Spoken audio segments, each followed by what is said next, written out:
Welcome. Good morning. We'll get started in just a few minutes as we wait for people to join.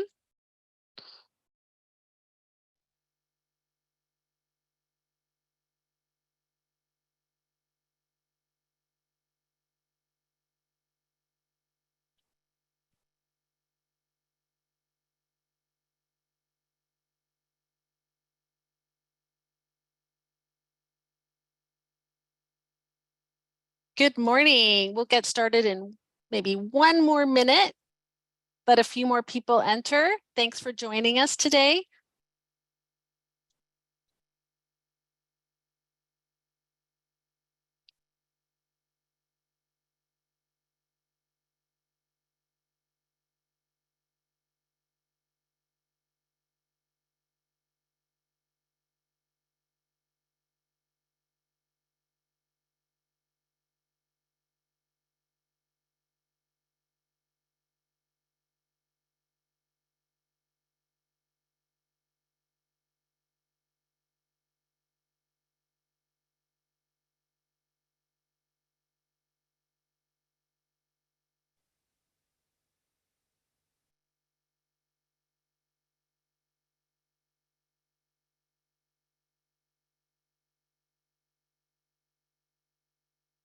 Well, I think we should get started. We have an exciting morning planned, and welcome everyone. My name is Tegan Hoffman, and I'm the Executive Director of Coastal Quest. I'll be one of the facilitators for the webinar today, along with my colleague, Tina Lee.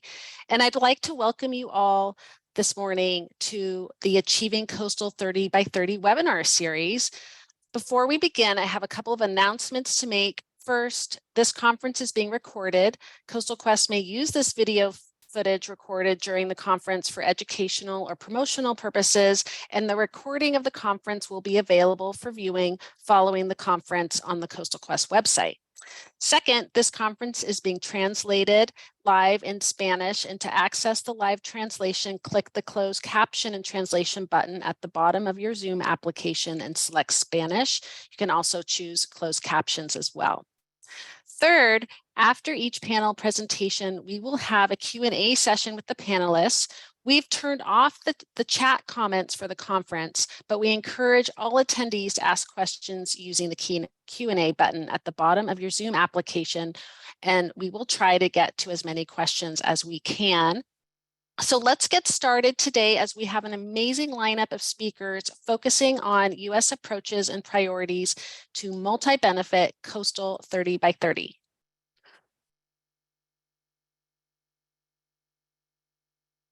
So a little bit more about our three-part webinar series, where we're going to hear from leaders and start a discussion about what are and do multi-benefit coastal 30 by 30 projects and solutions look like, and how do you frame them for different types of coastal funding opportunities. We're also in this three-part series going to hear what are public and private donors focusing on in terms of their priorities for coastal 30 by 30, and how is coastal 30 by 30 being funded, implemented, and achieved at different scales, locally, regionally, state scale, nationally, and globally. And we'll hear from many different leaders in the field. We have the first session today is Explore Coastal 30 by 30 Solutions, and then we have a second on Friday about the funding priorities, and a third where we'll hear from our community leaders of case studies sharing their experiences.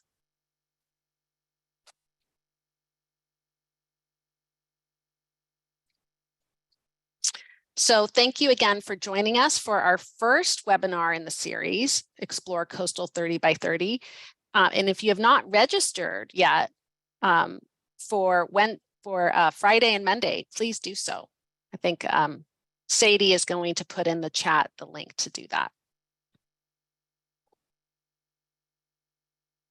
Okay, well, before we get started, would love to hear from you and hear where you're joining us from. So let's launch a poll and find out where you're all based.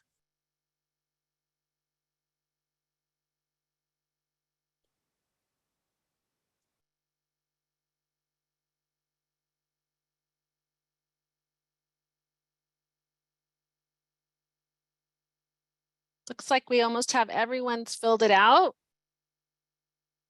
And we do have, wow, someone's close to the Arctic. Welcome. Southern Ocean, Caribbean, Gulf of Mexico. We have a couple from Indian Ocean, but a strong majority from the Pacific Ocean. I think we can maybe end the poll and share the results.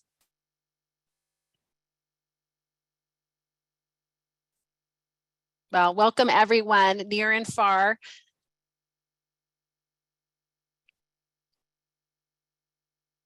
So now we can really dive into our webinar today. And today our objectives are to really learn about national and state coastal 30 by 30 multi-benefit priorities and tools.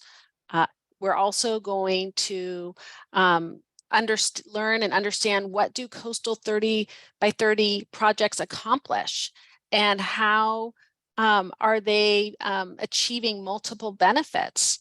What are those benefits? And we'll also talk about how is 30 by 30 being achieved at different scales in coastal regions, states, and locally.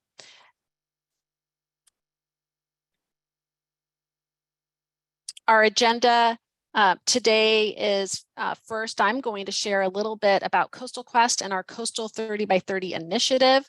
And then we're going to hear from our first panel from NOAA and California Ocean Protection Council about national and state coastal 30 by 30 priorities. We'll then have time for question and answer. Then we'll hear from 4 speakers leading innovative multi-benefit coastal 30 by 30 projects from across the country. Specifically, we'll hear about a network of national estuarine research reserve sites in 6 states working together to plan and restore and adapt to wetland migration due to climate change. We'll hear about a watershed ridge to reef large-scale effort in Hawaii to restore and manage that watershed. We're going to hear about piloting data support tools for nomination process of water quality protected areas in California, and a case study in Puerto Rico of community-based sand dune restoration and education. Then we'll briefly talk about some next steps and opportunities for future engagement on this topic. So for those of you who don't know Coastal Quest is a service-oriented nonprofit that works with communities and governments to build more resilient coasts by inclusive science-based planning, helping strengthen governance, support financing and project implementation for a just, prosperous, and sustainable future. We provide fiscal sponsorship services to support community-based organizations, collaboratives and their projects, early leaders, and government partners. I wanted to share a bit of background about our Coastal 30 by 30 initiative and how we got to where we are today. It started in 2021 when Coastal Quest hosted with the University of California, Irvine, a virtual Coastal 30 by 30 conference, and we had over 2,700 people attending over this 2-day conference. All of those participants were interested in learning about Coastal 30 by 30, and what we realized is that there was really a need for ongoing support to engage on this topic, and we set out to investigate how to do that most effectively. And since 2021, the movement has been growing with a focus to restore, connect, and conserve 30% of lands and waters by 2030. As many of you might know, Biden administration has adopted 30 by 30 through the America the Beautiful initiative. Multiple states have issued executive orders for state 30 by 30 goals. And there's been a massive new public funding sources available to fund 30 by 30 projects, as well as related projects in achieving multiple benefits, earmarked through funding from the America the Beautiful, as well as infrastructure dollars. Private philanthropy funding is also being put forth for 30 by 30 efforts, but there isn't really a focus on the coast or nexus of offshore and freshwater land-sea connections. Yet 40% of us in the world are living within 100 kilometers of the coast. So we really see an opportunity targeting coastal ecosystems and developing multi-benefit coastal 30 by 30 solutions that link land and ocean efforts, focusing on land-sea connections and critical coastal ecosystems such as watersheds, bays, wetlands, dunes, and rocky intertidal. And the funding is mirroring some of these silos, making it challenging to finance coastal 30 by 30 projects focused on the coast, unless you're really making the case for the multiple benefits and access this blended funding. And there are multiple benefits. So when we say multi-benefit, we're saying biodiversity protection, clean water, increase access to nature, improve public health, livelihoods and strong economies, food security and sovereignty, climate mitigation, adaptation and resilience, and cultural significance.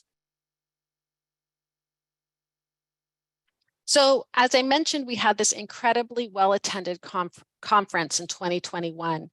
And so what we decided to do in 2022 is because so many people from that conference reached out to us to learn more about coastal 30 by 30 solutions, we decided to ask some of those attendees a few questions so we could design our programs to better serve their needs. And I'm going to share a little bit of those results. We had 179 coastal practitioners that we surveyed, and then we conducted some in-depth interviews with 21 representative leaders of groups to better identify priorities and trends to guide, design, and deliver support to create and achieve multi-benefit coastal 30 by 30 goals.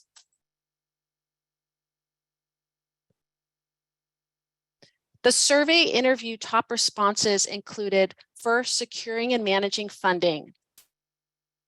Second was understanding coastal 30 by 30 and how their work contributes to coastal 30 by 30 goals, and identifying their own local goals and plans for achieving coastal 30 by 30.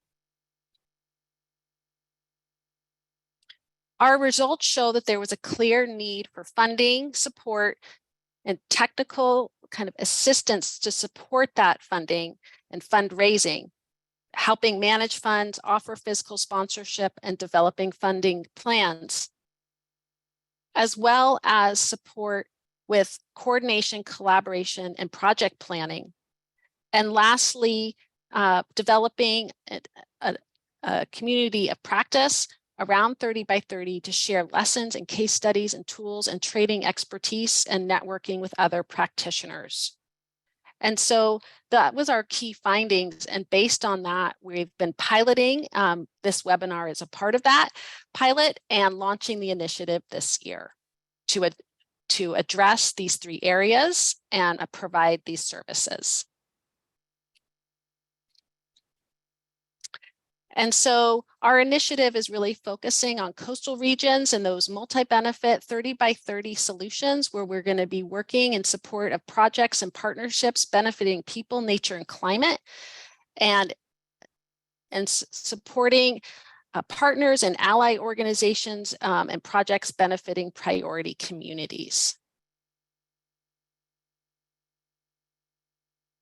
So thank you for those who filled out the survey and spoke with us. We heard you, and based on the survey, you wanted to hear and learn about government priorities and also examples of multi-benefit coastal 30 by 30 solutions and projects. And so we designed today's webinar around that goal. So I'm going to now launch our first panel. Really pleased and thrilled to have our first speaker, Lauren Wenzel, Director of NOAA's Marine Protected Area Center, speak first with us about NOAA's engagement in America the Beautiful and 30 by 30 and how NOAA is supporting 30 by 30 projects in the coastal zone. And then we'll hear from Michael Esgro, Senior Biodiversity Program Manager and Tribal Liaison from the California Ocean Protection Council, where he will talk about OPC's role in coastal management, restoration MPA network, and OPC's engagement in 30 by 30 and America the Beautiful and some of their priorities as well. So I will now turn it over to you, Lauren, to share your screen. Okay, thank you, Tegan. It's great to be here with you all today. And I'm just going to share my screen here.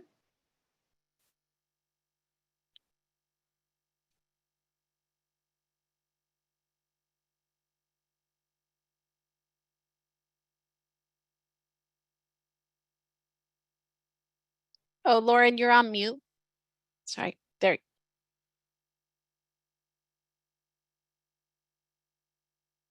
All right. Am I off There mute we go. now? Yes. Okay. All right. And you're seeing my screen, so Yep. it should be all Perfect. All right. I wanted to start by just saying that 30% gets a lot of attention. It is a great, useful target in terms of galvanizing people to work toward conservation and giving us a target to work from in terms of 30% coverage by 2030. But that's really the headline and not the full story. And so that's what I wanted to talk about a little bit here.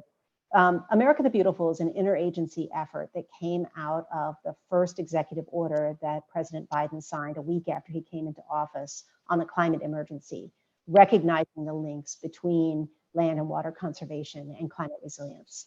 And it was really aimed to address three things: the loss of nature, the need for climate resilience, and inequitable access to nature.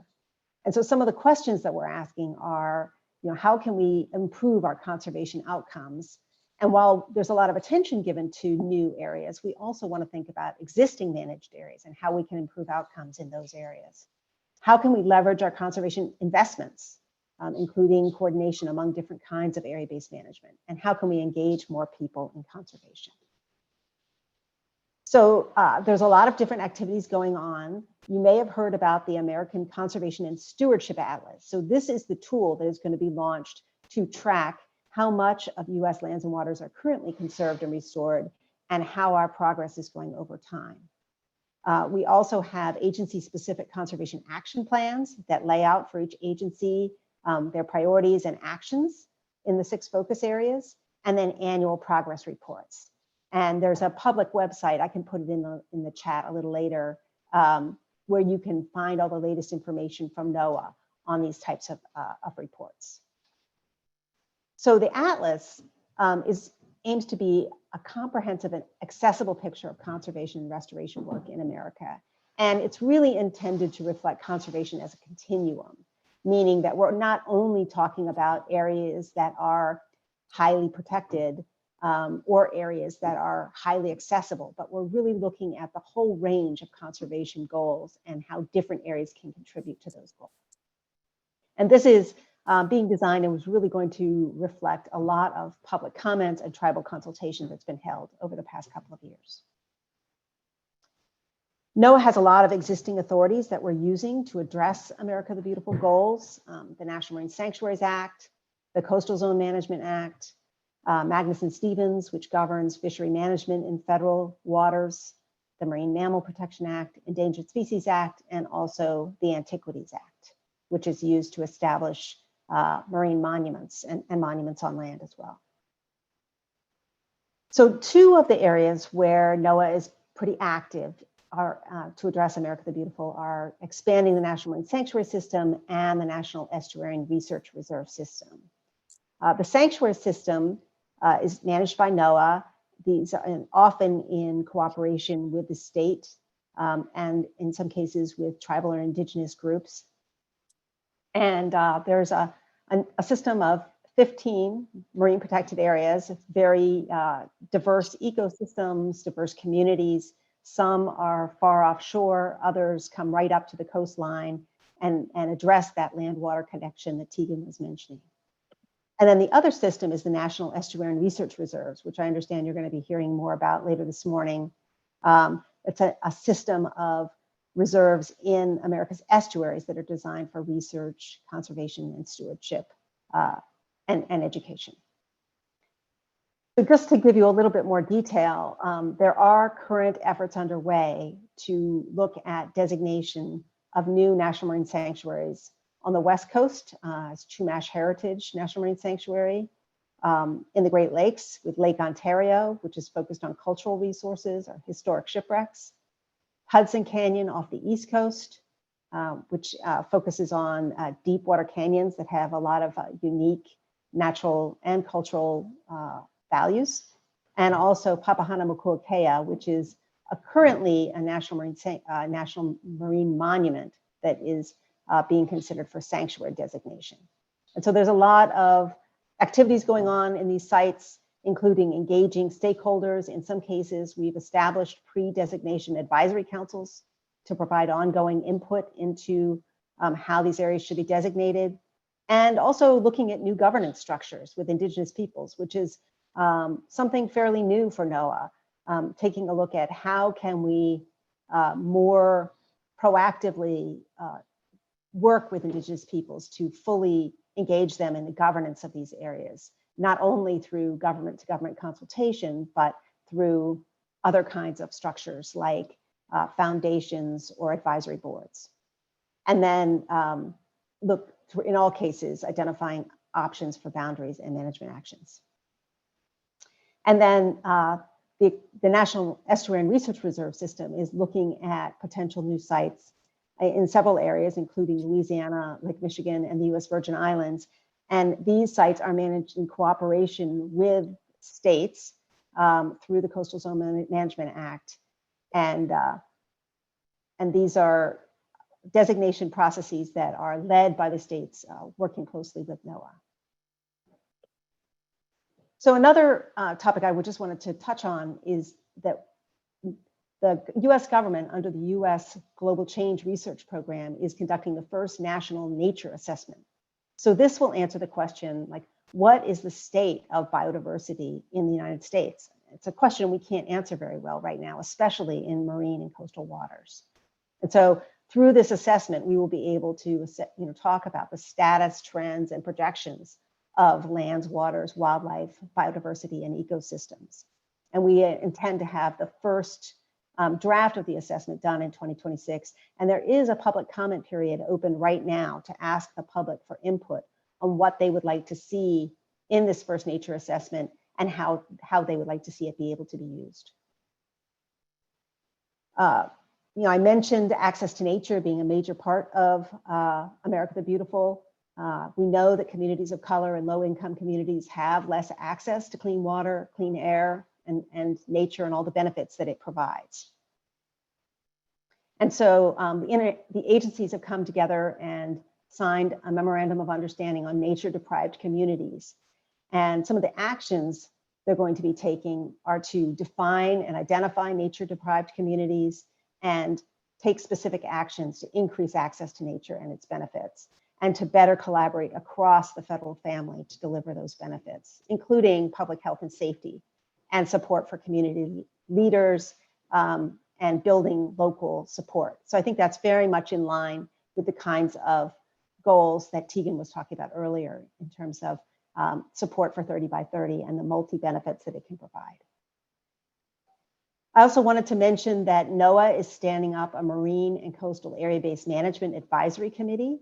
So this will be a long-term mechanism to ensure that we're getting input from all different kinds of perspectives on how we can do a better job with area-based management.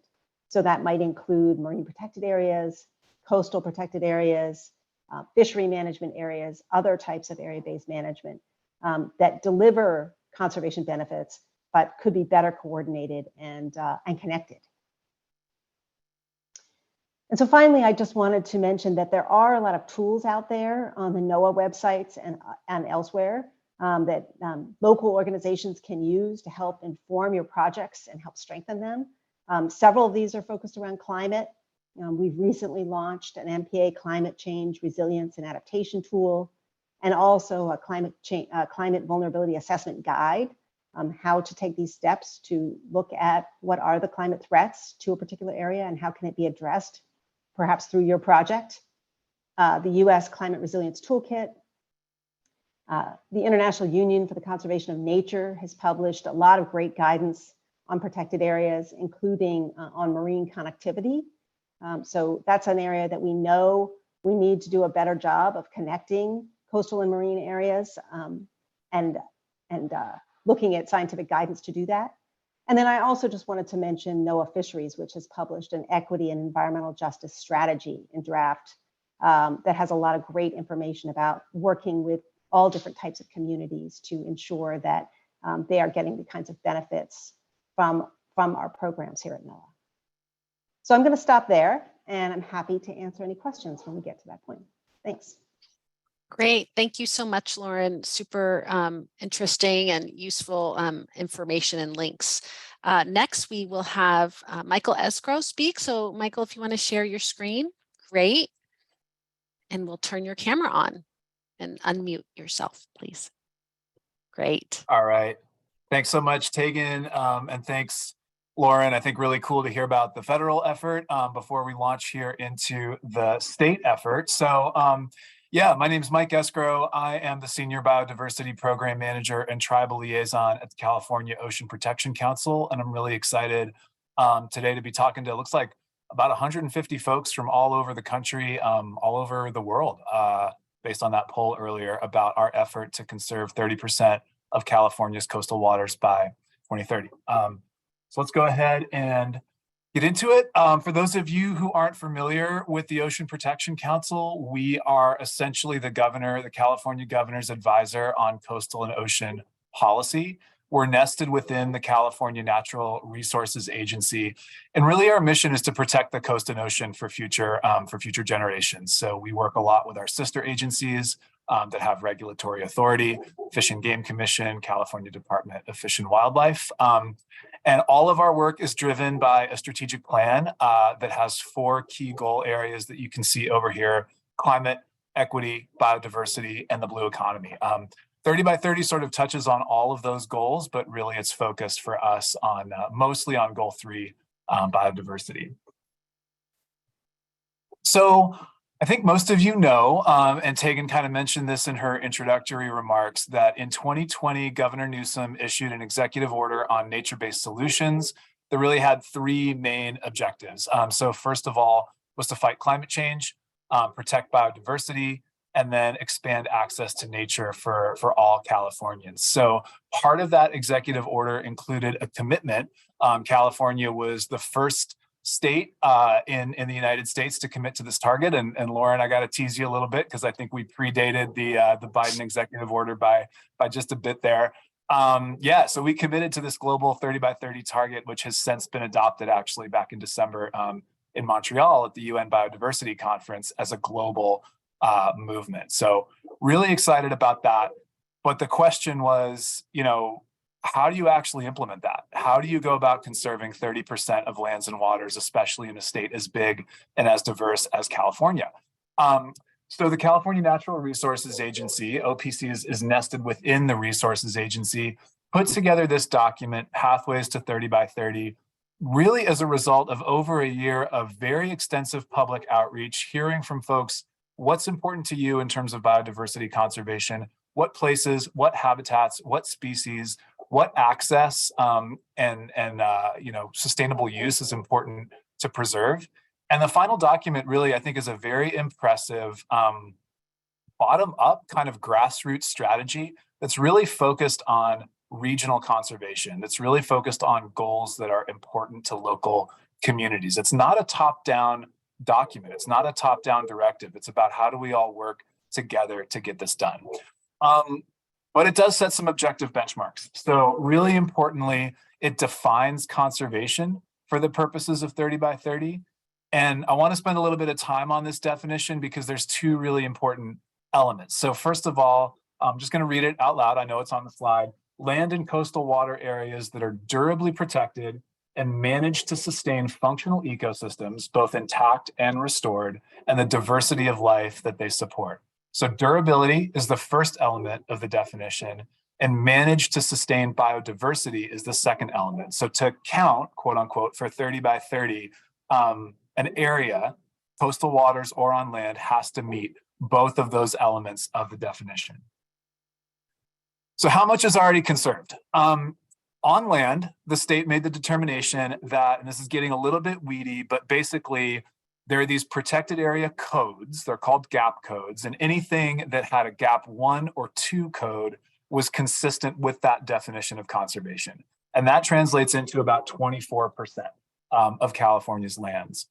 In the water, looking at both of those elements, or in the ocean, I should say, looking at both elements of that definition of conservation, we said, really, right now, only California's Marine Protected Area Network can we be like absolutely certain meets that definition of conservation. So that's 16% of California's state waters. And I'll note here that the decadal management review, the first ever decadal management review of the MPA network, is currently in process. And so that's really going to help us with adaptive management of the MPAs moving forward. But I think it's really important to say upfront, we're taking a conservationist rather than a preservationist approach to 30 by 30. And we recognize that these fully and highly protected MPAs, these coastal MPAs that cover 16% of our state waters, they're a really important component of how we're going to get to 30 by 30. But those kinds of MPAs aren't the only way to achieve conservation in the ocean. So we view this as an opportunity to kind of say, what else can we get done? We want to strengthen conservation. We want to work with federal partners to strengthen conservation in our 4 federally managed national marine sanctuaries. These sanctuaries do a lot to protect biodiversity, and we want to work with federal managers to say, how can they do more? Maybe that's kelp restoration. Maybe that's mandatory or voluntary vessel speed reductions to help protect whales. Maybe that is focusing on the land-sea connection and thinking about water quality. So there's a lot of opportunities in those sanctuaries. We want to drill down, take a threat-based approach, and really think about what can we do to really protect biodiversity in those areas. We also really want to make sure that we're supporting and elevating tribal stewardship. Lauren touched on this too at the federal level as part of our state's 30 by 30 initiative. So tribal stewardship, indigenous traditional knowledge, really, really essential to getting this done. And so we're exploring a new pathway, something brand new in the state, thinking about designating certain areas in tribal ancestral territories as indigenous marine stewardship areas. There's more detail on this in the Pathways document, but right now, to be very candid, it's just sort of an idea. And we need to explore this further with our tribal partners through consultation. So we're very much at the beginning of that process. And we'll be talking to tribes more about, hey, there's this idea that's in the Pathways document. What should it mean in practice? And how do we use this to help respond to what tribes' needs are in the coast and ocean? And lastly, we want to talk about, again, kind of a weedy term, but OECMs, other effective conservation measures. This is a term that's used at the global level to mean areas that aren't formal marine protected areas. They're established for some other reason. Maybe it is a water quality protection area. Maybe it's a military exclusion zone. Maybe it's an existing spatial-based fisheries management tool, something like essential fish habitat or cow cod conservation area that is not a formal MPA, but still may have biodiversity benefits. So much like sanctuaries, we're saying, well, we're not sure that these count or all of these areas count right now, but we need further investigation. We need to figure out what are all these areas that should be on the table for discussion. What are they doing? What kinds of access do they provide? What do they restrict? And what might their conservation benefits be? Again, we're in very early stages of exploring this question. I'll get to next steps in a little bit, but essentially we want to put together an inventory of where all these areas are, get public comment on that inventory to make sure we haven't missed anything, and then think through a science-based evaluation also with public input of, okay, do some of these areas meet the definition of conservation that's in Pathways? So I want to be really, really clear that we have these 4 approaches to achieving 30 by 30 in the coast and ocean. And we're really excited about them, and we feel it's very much consistent with the spirit of Pathways. Again, that's not top down, but is more about protecting biodiversity based on what's important to local communities, more of that bottom up working together approach. So I'm going to move on. In that spirit, OPC is part of the 30 by 30 partnership, which is a coalition that's bringing together a bunch of different folks from across the state, local, state, federal, tribal leaders to just share progress. Again, because 30 by 30 is very locally and regionally driven. Achievements, new land acquisitions, tribal land returns, new progress on those protections we're looking for in the ocean, just to get together and share all those updates, exchange knowledge, and hopefully learn from one another. Our director, Deputy Secretary Jen Eckerly, is on the 30 by 30 Partnership Coordinating Committee. And so she's playing that really important role of, we're having all these conversations with the ocean community. We will be having a lot more. It's going to accelerate as this effort moves forward. How do we, bring those conversations back to this bigger 30 by 30 forum and share out what's happening and what's important to our coastal communities? A little bit more detail on the coast and ocean community outreach specifically. So as I said, we're committed to tribal partnerships, and we'll be starting tribal consultations and listening sessions on the coastal component of 30 by 30 in the coming weeks and months. We're very committed to collaboration with our sister agencies. We're having conversations with Department of Fish and Wildlife, Coastal Commission, Fish and Game Commission, because even though OPC is charged with setting the policy direction for 30 by 30, we can't do it alone. And we especially need the input of those agencies that are responsible for fisheries management, both at the state level and the federal level. And then, of course, engaging with communities. We want to engage with communities that have been historically burdened by environmental injustices and see how the 30 by 30 initiative can bring benefits to those communities. We want to have conversations with both conservation organizations who've been advocating for more restrictions on fishing, and fishing communities who are saying, hey, let's also look at the other threats to biodiversity in the ocean. You know, it's really important to us to be talking to both of those communities. And then also access, right? A big part of the 30 by 30 initiative is saying, hey, separating humans from nature, you know, historically hasn't been a good idea. That's not how we want to approach conservation in California. How do we support access? How do we support sustainable use? How do we make sure that people and nature can thrive together? Because that's one of the goals, the main three goals of that executive order that I talked about at the beginning. So next steps. I mentioned tribal consultations and listening sessions are going to start. That's key. We have been hosting some virtual topical workshops to dive into some of these issues. So we hosted one just last week on that OECM piece. We called it Conservation Beyond MPAs. So really drilling into where are these other areas? What biodiversity benefits might they provide? And I thought that was a really cool discussion.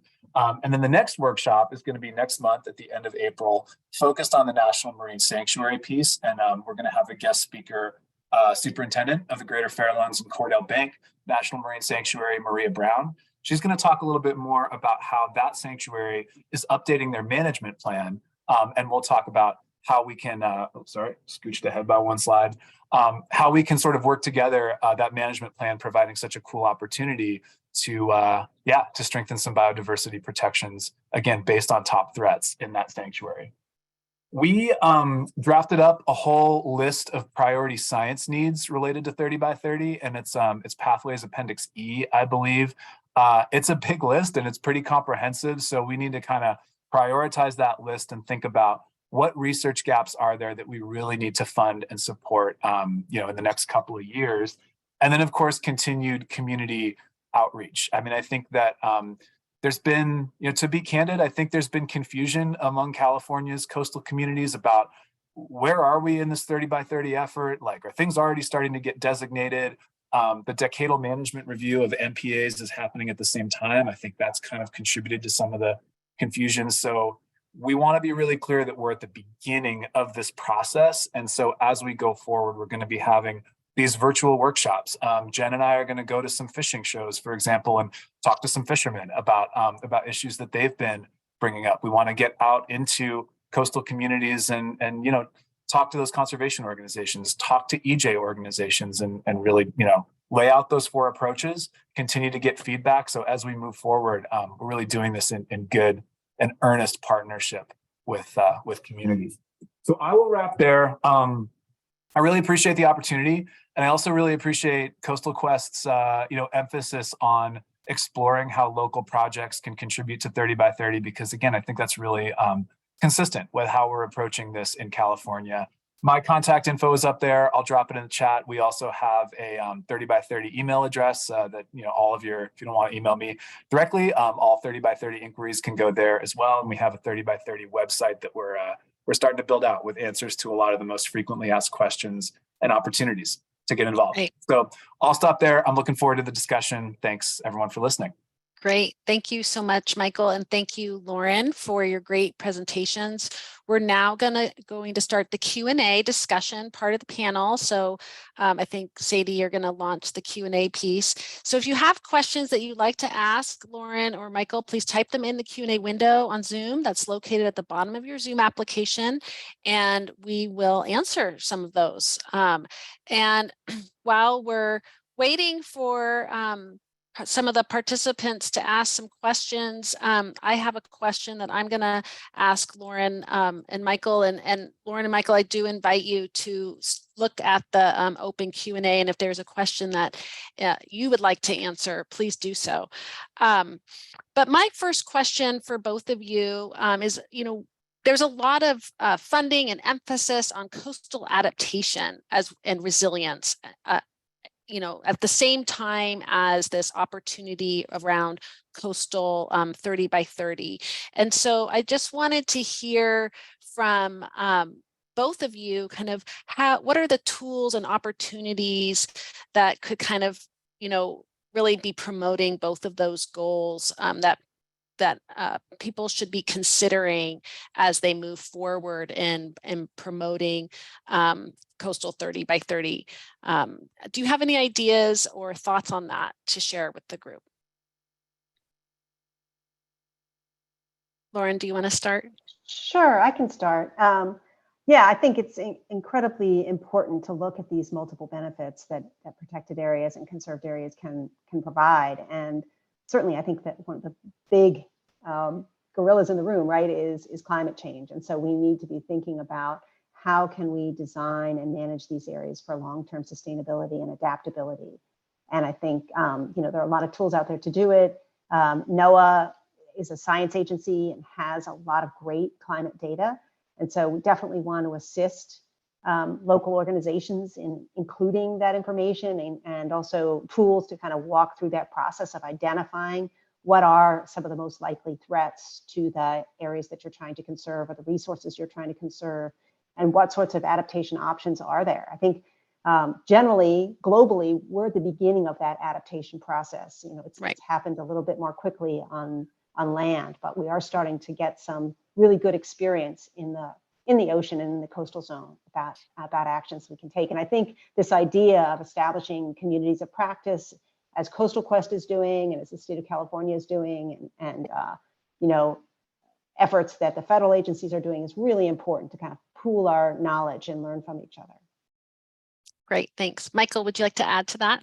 Yeah, and I can jump on. I agree with everything that Lauren said. I think for us, it's kind of just a question of applying that at the state level. So I think whether you're talking about, adaptive management of the NPA network, working with federal managers on strengthening protections in national marine sanctuaries, like we want new, like let's just take national marine sanctuaries, for example, right? We would want those strengthened protections to be climate resilient, right? Mm-hmm. And this actually kind of leads into a question I see in the Q&A from Steve about how that durability fits with that definition, the element of the definition that focuses on durability fits with adaptive management. Like it could kind of seem like those two things are in conflict, but they're not. For us, durability just means like these areas aren't subject to simple reversal. So there's some process in place to change, let's say, the NPA network, right? So adaptively managing the NPA network is really important. We want to make sure if there's evidence that says like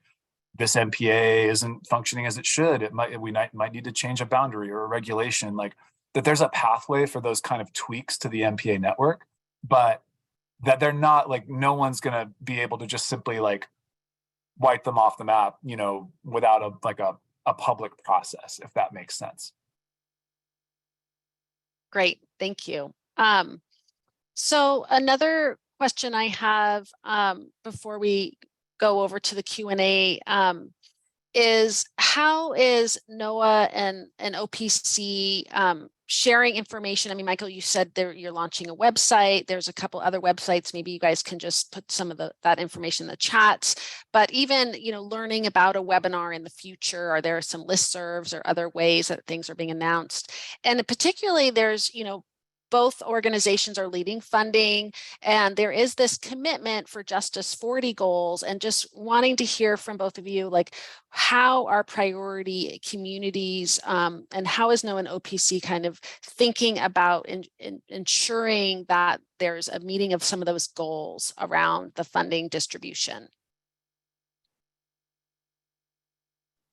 Yeah, I can start, and then Lauren, please jump in from your side. But OPC does fund a lot of coastal work. We fund a lot of research, but we also fund a lot of community-oriented, multi-benefit projects. And I think a lot of that work, like I mentioned, we've been very focused on the science needs right now, but there are also community needs that are equally important for helping us get to 30 by 30. So, and a lot of that, the work kind of has to take place within these existing lines on a map, right? To count for 30 by 30, but Pathways talks about this whole conservation matrix, that it's really not just about counting to 30, right? We have to get there, but it's more about like, what is the good work that we're getting done to conserve coastal and ocean biodiversity in the state for OPC? So we definitely want to see more, community justice oriented projects. One really cool example of that, just in, I guess it was last year, OPC supported the return of 46 acres of coastal land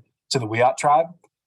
It's culturally significant land, it's coastal, and that area now counts for 30 by 30 because it's going to be stewarded by the tribe for ecological, but also cultural restoration. So not just about restoring the nature, but restoring those cultural practices that the tribes have been disconnected from. So that's the kind of, that's an example, I think, of some of the work that OPC really wants to fund. Lauren, anything from the federal perspective you'd like to share? Just maybe to put in a plug for the Friday session that you all are hosting, where you're going to get more into detail on funding opportunities. There is a historic opportunity with bipartisan infrastructure law and the IRA. A lot of funding going out the door, and a considerable amount of that funding earmarked for tribes and specific criteria for underserved communities. So I think there's some great opportunities there. And I would just say there's also, I'll find it and put it in the chat, a website. I put the one in there for NOAA on America the Beautiful, just to keep up with what's happening there. But there's also a website on the funding opportunities that I can put in the chat as well. Great, thank you. So we have quite a few questions from the audience. I'm going to turn to that list of questions here. Lauren and Michael, if you see one that you'd like to answer, just let me know. Otherwise, I'm going to pick one.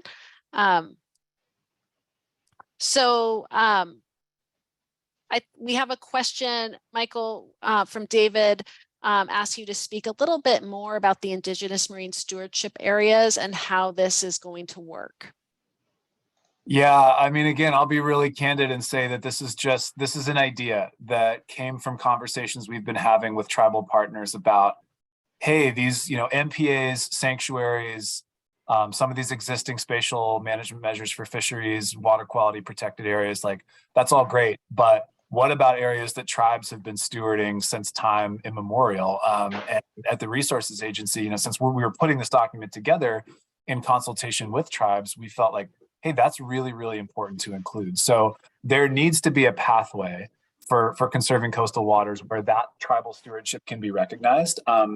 And indigenous marine stewardship areas is how we've termed it in the Pathways document. But in terms of figuring out what that looks like, we are still at step zero, essentially. So we don't know what it'll look like in practice, but we know that we have to start talking to tribes and saying, how do you want this to look? And maybe it doesn't look the same all across the board, because there's such a diversity of tribal stewardship and capacity to take on certain things. So it might not have to be one, designation across the state.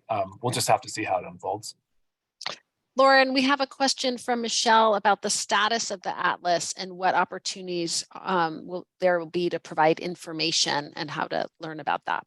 Can you share that with us? Yeah, I can say a little bit about that. So there have been some really good public comment opportunities. We got a ton of public comment about what people wanted to see in the atlas, which is basically the federal version of some of the work that California has done about what counts, where is it, what kinds of conservation benefits is it providing. And so I think the goal is sometime later this spring to have a beta version of the atlas available. It is definitely going to be a work in progress, so it's going to be improved over time. And I think we're going to be looking for feedback from the public and from groups who are working on the ground about how we can make it more useful. There is a plan to create a website called conservation.gov that will also have an initial launch and be built out over time. But the idea is to really have that site be a matchmaker between different kinds of needs, like I'm looking for funding, or I'm looking for technical assistance, and help people identify resources that they need. So I think those two opportunities should be really helpful. Great, thank you. And I see, Michael, maybe you were starting to answer a question from Jim, but I was also thinking about it. I'd love to hear more from Lauren, but also you, Michael, when you brought up that map of California and all the green on the land, and then, you know, all the coastal waters, but wasn't seeing a lot of green on the coast and on the watersheds. And so Jim's question kind of speaks to that, and it was also on my mind. You know, what is the plan around protecting rivers and streams and watersheds, and that the connection between land and sea and coastal waters? And is that being addressed specifically from either of the programs? And maybe just kind of expand upon that. Yeah. So, you know, just for the purposes of counting to 30, there's land side, right, which is mean high tide line shoreward, and then there is the coastal water side, which is mean high tide line out 3 nautical miles to sea, right? But that's a little bit of an arbitrary distinction because we know the land and the ocean are connected. So I think like focusing on that land-sea connection and thinking about, you know, what kind of land-based protections, especially in watersheds, can help improve ocean health. That's really important. I think that'll come out a lot in the well, maybe in the OECM discussion, certainly in the sanctuary space, because I think there's a lot of room for, you know, water quality issues, for example, right? How is river and stream health impacting coastal estuary and nearshore coastal environment health? Yeah, so, and rivers and streams specifically would be covered obviously as part of that land side. So we're not directly working on those, but in terms of coordinating with the fresh folk and the salty folk, we're constantly talking. Great. Lauren? Yeah, I would just add that we know that freshwater biodiversity is one of the most threatened ecosystems. So it definitely needs our support. And I think one of the great opportunities through forums like this is to make sure that we are connecting the dots between the offshore and the near shore, the coastal and the upstream. And I think projects can also do that by helping to identify, you know, those linkages. Right. Great. And there's a couple questions in the chat that talk about different types of ownership.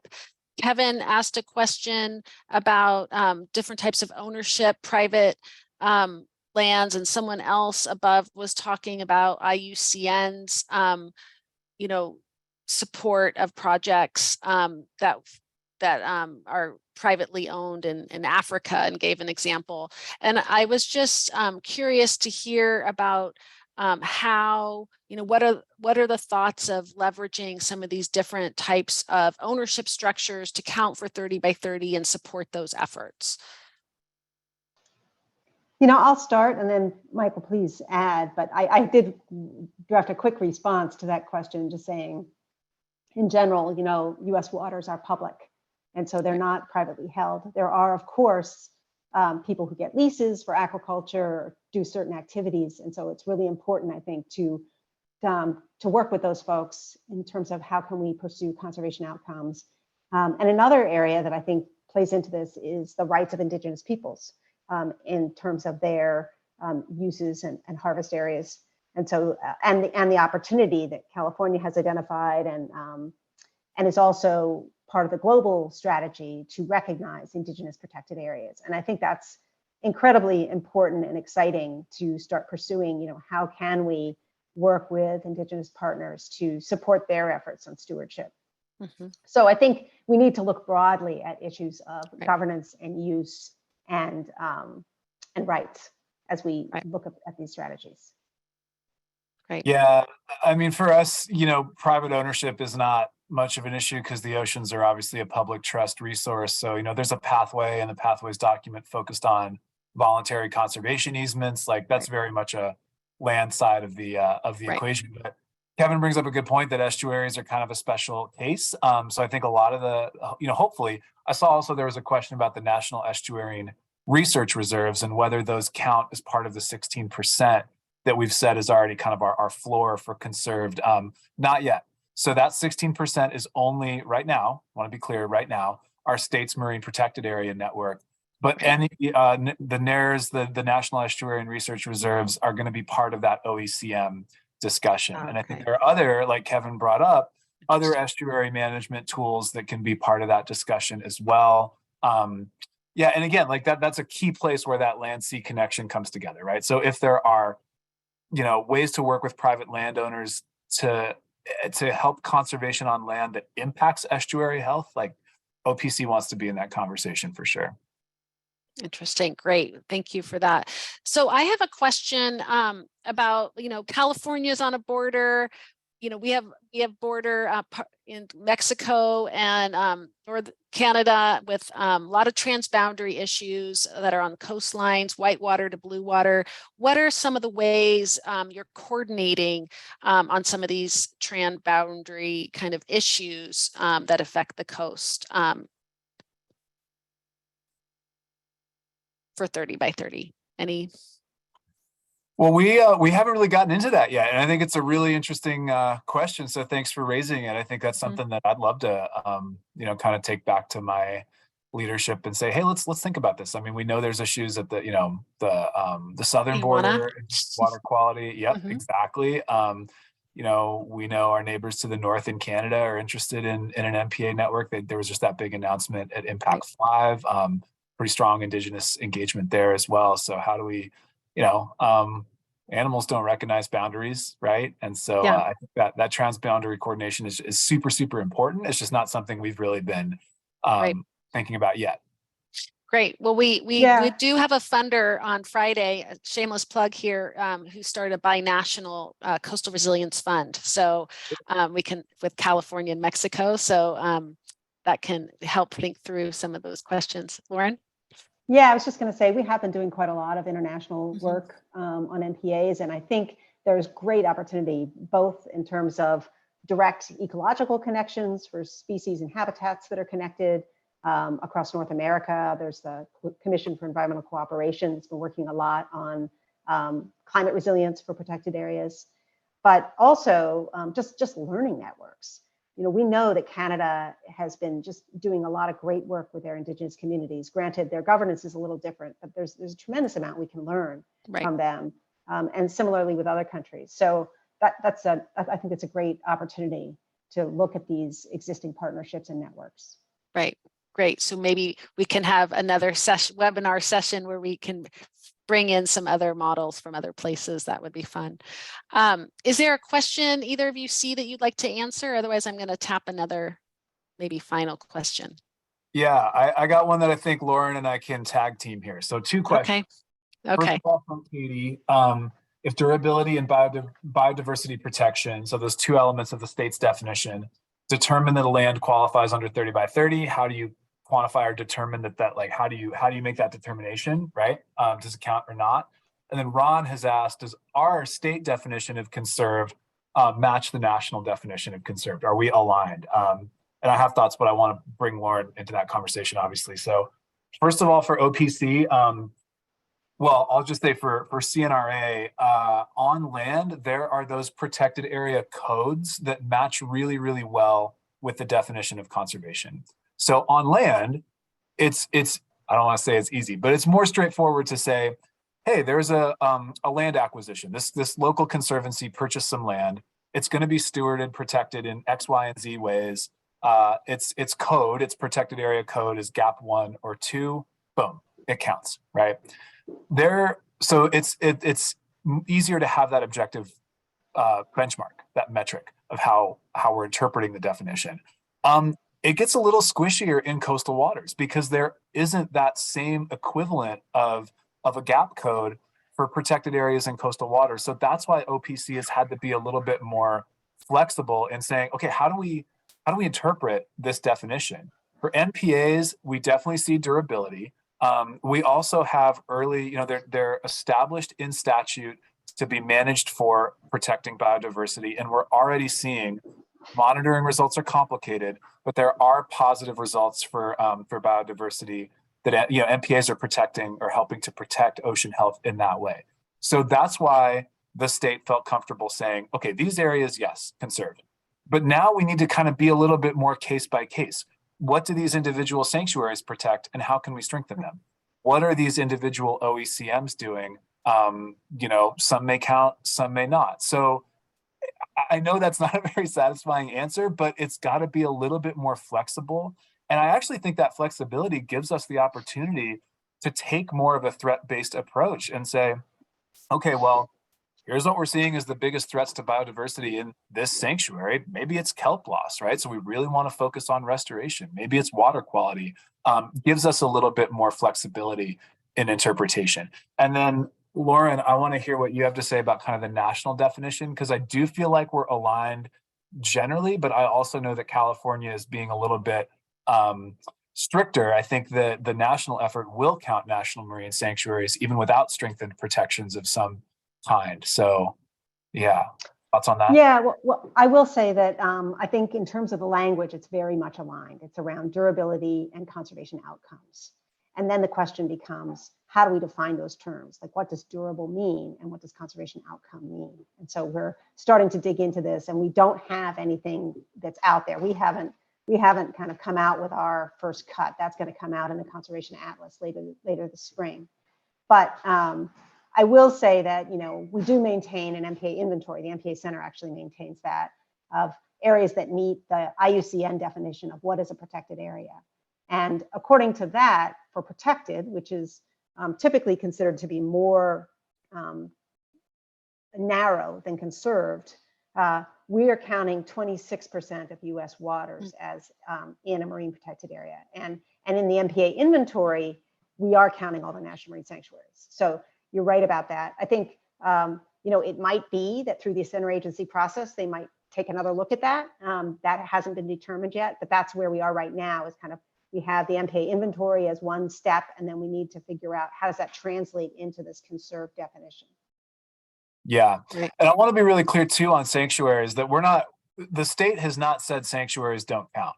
We've said we want to take a closer look, because there are sort of these baseline regulations that apply across all sanctuaries, seabed alteration, discharge, right? But also each sanctuary has individual regulations that are specific to that sanctuary.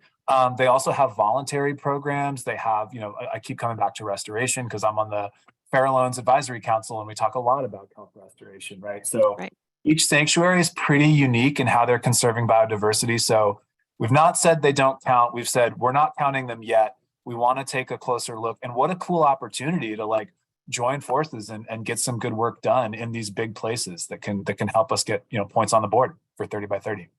Yeah, and I'll just add, Michael, I think your point is exactly the one that I was making earlier. I think America the Beautiful is this great opportunity to bring together the different managers and community partners and say, how can we get more conservation? How can we get more people involved? How can we improve our management? How can we connect the dots better? How can we make sure our species are better prepared for climate changes? And I think that takes bringing all those people to the table. Great. Well, thank you, Lauren and Michael, for great presentations and discussions this morning. And thank you, attendees, for your great questions. Sorry we can't answer them all. There's still a lot of wonderful questions out there, but we will have a transcript and the notes of those questions and answers, as well as the recording for those of you who want to look at some of those questions. I know I got a chat about that. And we will wrap up this panel now. So thank you. And I'm now going to hand it over to Tina Lee to introduce our next panel. So thank you. All right. Thank you. Thank you, Tegan. I'm Tina. I'm a director at Coastal Quest, and I'm very excited to introduce our next set of panelists that will be sharing case studies of coastal 30 by 30 projects. Our speakers come from across the country, from Rhode Island to Puerto Rico, California and Hawaii, and will be presenting on their multi-benefit coastal projects that benefit ecosystems, local communities, and serve critical roles in building coastal resilience. So our first speaker is Mary Schoell from the Narrangansett Bay National Estuarine Research Reserve, and she is based in Rhode Island. And then we'll hear from Doug Harper, who is the executive director of Malama Maunalua on the island of Oahu. And we'll hear from Gabby Polo. She's a director with Coastal Quest, based here in Oakland, California.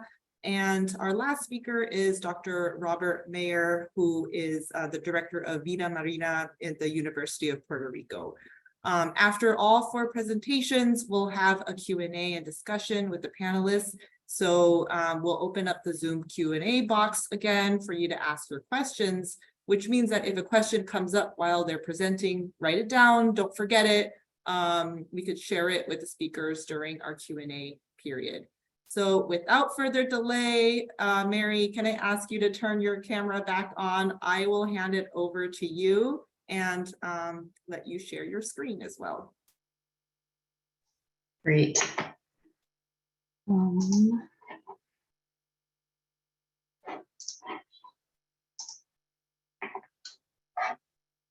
Okay. Hi, everyone. Thanks so much. My name is Mary Schoell, and I work as a project coordinator with the Narrangansett Bay National Estuarine Research Reserve in Rhode Island. I'm really honored to be here today to share a little bit about a collaborative project I've been a part of that was recently funded by the NIFWF America the Beautiful Challenge funding, and it's titled Pathways to Resilience, Ensuring a Future for Coastal Wetlands. So our habitats of interest for this grant are coastal wetlands, which can encompass salt, brackish, and fresh tidal wetlands, and also include mangroves and vegetated shallows. But to protect the future of these habitats, we really wanted to focus on the upland habitat adjacent to coastal wetlands, because as sea level rise rates increase, our coastal wetlands and the species that depend on them face this existential challenge, right? So they'll either need to build up their elevation in place, migrate inland whenever conditions are favorable, or they'll disappear. So it's been widely recognized that protecting migration pathways wherever feasible is an important resilience strategy for the long-term survival of wetlands. But we know this is really easier said than done, as we see a lot of development along the coast and conditions might not be favorable for wetland migration. The protection of migration pathways is in many ways a conservation strategy and really an important consideration when we're thinking about conservation priorities for achieving 30 by 30 goals. Migration pathway protection also requires working and communicating across geographic and organizational sectors and scales. So altogether, this topic was really ripe for the America the Beautiful Challenge funding opportunity. And this opportunity has been established to conserve, connect, and restore the lands, waters, and wildlife upon which we all depend. So we applied to this grant on behalf of 6 reserves in the National Estuarine Research Reserve System. And it's important here to understand that the reserve system is really this framework that's designed to tackle locally relevant, nationally significant coastal challenges. So the NERS is a network of 30 protected coastal and estuarine areas throughout the US, as we've already heard today. But each reserve is a partnership between NOAA and a state agency or university. And reserves are really these living laboratories where scientists and stakeholders work together to actively inform coastal management through different sectors at the reserves. They conserve and steward coastal and estuarine habitats. They research and monitor these habitats and the species that they support. And each site is engaged in really understanding local community needs and building networks with coastal partners and providing technical assistance and training. So the reserve system is really no stranger to the vulnerability of coastal habitats and wetland loss. And we've been focusing on coastal wetland resilience for a number of years now through different geospatial assessments, research, and needs assessments. And so more recent assessments that highlighted the need for this system to advance its work on coastal wetland migration is really what drove us to write this proposal, since we learned that reserves and their partners really want to protect migration pathways, but lacked centralized funding, capacity, data, and expertise to work really specifically on this resilience strategy. So here we did the pre-work. We had a small team of us that wanted to meet these needs for the system. And we started reaching out to all reserves to see who wanted to be part of this application cycle. So we applied to the planning grant category of funds. And overall, I just wanted to highlight that our project goal is to build local and regional capacity to protect tidal wetland migration pathways at a significant scale in coastal settings. And so to do this, reserves will be leading collaborative processes to assist communities with decision-making about wetland migration pathway planning, and eventually, hopefully, ultimately protection. And they'll also provide science-based information in the form of geospatial data that's been vetted by these local partners through this process.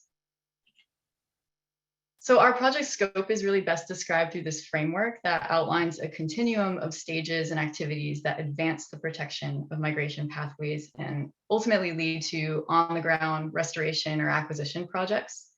So again, through their place-based design, reserves are really well positioned to establish a committed network of partners and build consensus, and many reserves are already doing this. So this funding really provides support to reserves at these different stages of collaborative planning, partner strategizing, mapping, and project identification, with the ultimate goal of moving reserves along this spectrum to stage 4 to be able to implement projects that could be supported by future years of either America the Beautiful funding or other infrastructure funding. And you'll also see that the yellow oval explains that participating reserves will also collaborate to accelerate learning and implementation. So information and lessons learned from each stage will be really leveraged and transferred to support all reserves and their partners who might be at different stages or in different geographies.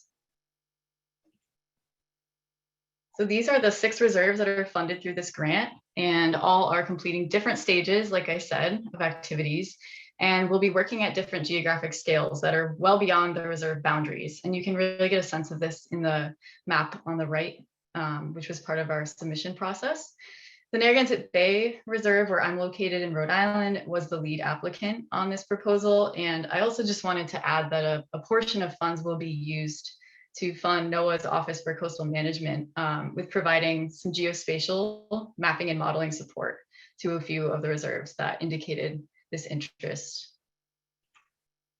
This project has multiple short and long-term benefits that really hit on America the Beautiful and 30 by 30 priorities, which we've been discussing.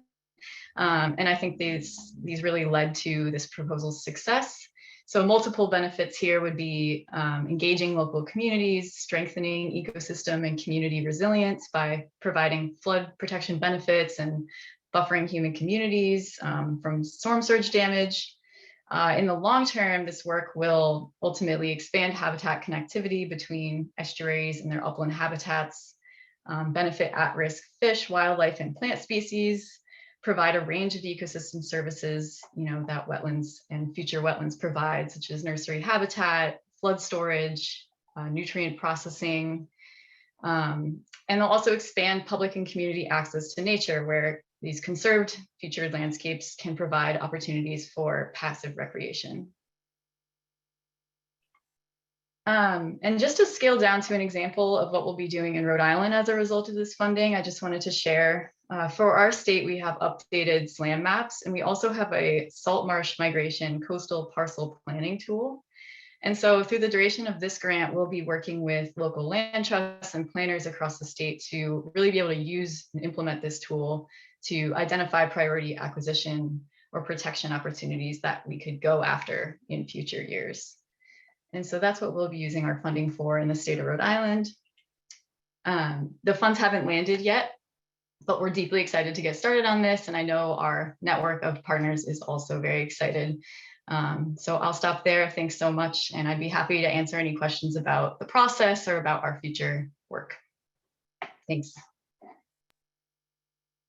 Thank you so much, Mary, for your presentation. And now I'd like to introduce Doug Harper, who is the Executive Director of Malama Maunalua. Hi, Doug. I'll let you share your presentation. Thanks. Great. Let's see if I can do this. All right, just a second. All right. Well, hello, everyone. As was mentioned, my name is Doug Harper. I'm the Executive Director at Malama Maunalua, and I'm going to talk a little bit about a project that launched here a couple of years ago, but is really starting to pick up steam for ahupua'a management in the Bay. And if you're not familiar with the Hawaiian concept of ahupua'a, it's basically a traditional delineation of land that's very similar to a watershed as we would understand it. And if you aren't familiar with the organization, Malama Maunalua, we were founded in 2005 to restore the health of Maunalua Bay, which is the area down the yellow box in the lower left. It's one of the largest bays in the state. And if you're wildly unfamiliar with Hawaii, this is the island of Oahu. Just to the left of that yellow box is where you would find Waikiki. And so the area that I'm talking about is one of the largest bays in the state. It's also one of the most heavily impacted. In the 1930s and 40s, you saw significant migration and development taking place into the area. And so today you see 60,000 people that live there. We have a huge tourist influx every year. There's about 10 shopping centers. Roughly 90% of the nearshore area is paved or impervious.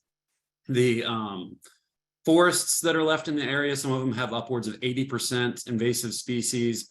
All of the streams in the area are cemented and channelized. And as mentioned, there's a huge utilization of the area by residents and tourists alike for fishing and boating and whatnot. And what that led to was a fairly significant degradation of the bay itself, which is why my organization was founded. You don't need to get out your jeweler's eye to look at this. I'll just point at colors and you can and explain them a little bit. But all of that development, all of that use led to Maunalua Bay having some of the lowest fish biomass in the state. And that's the bar graph on the right, were the blue bars at the far left of the graph. We had some of the highest invasive alien algae in the state, and that's the top middle one. All that red is heavy invasive algae prevalence. The far left, the kind of pastel, is coral cover. And in surveys done by NOAA, Nature Conservancy, and Malama Maunalua, we have found that the coral cover is much lower than you would expect given oceanographic conditions. And then finally down the lower left, we did one of the largest water quality surveys in the state.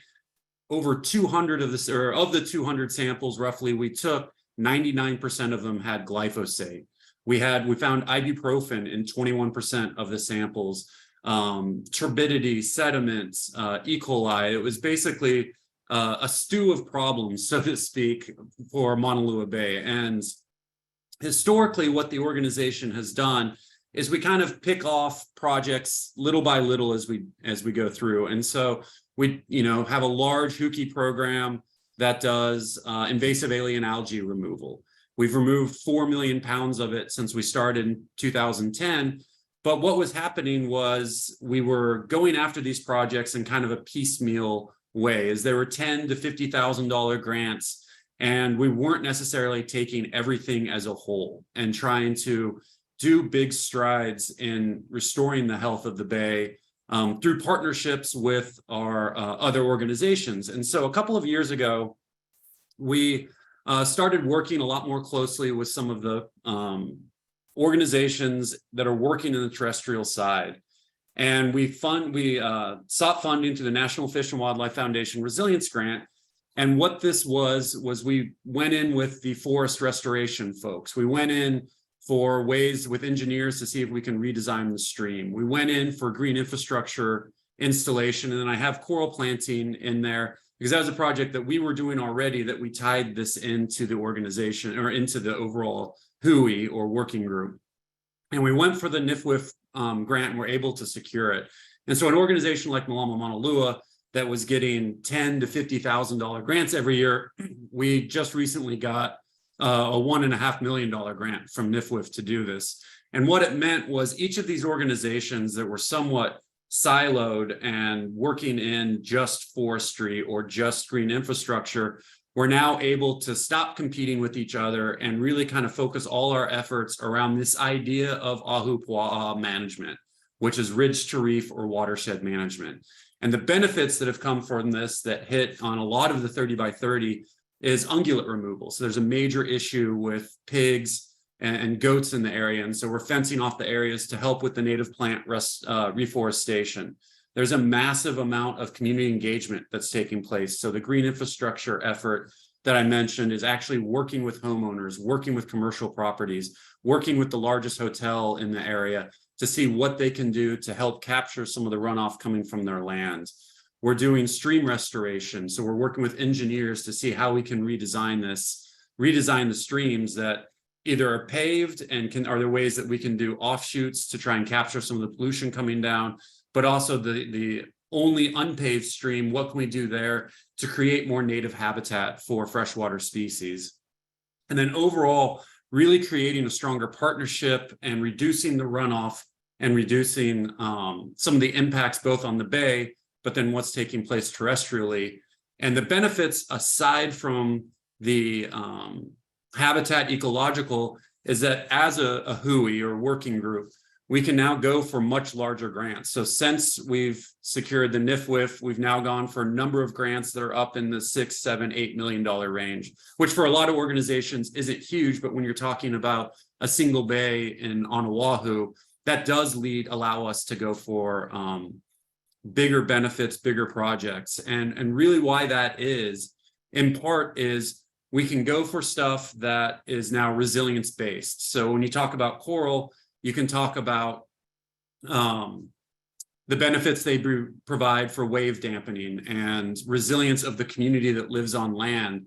And so then we can bring in the water quality component. We can bring in reforestation and go for grants that may be more focused on coral restoration, but then tie it back to terrestrial and vice versa. So the reforestation folks can still go for their grants as part of this larger WHOI, but then funding comes out to the rest of the group that helps us with the restoration. And so that was a very quick 7 minutes, but I would be happy to answer any questions that folks may have. And I want to thank you for listening. Mahalo. Thank you, Doug. And yes, if you have any questions for Doug or Mary, write them down. We'll address them in the Q&A section. I'd like to introduce Gabby Polo, who's a director at Coastal Quest. And Gabby, if you wouldn't mind sharing your screen. Thank you. Yeah.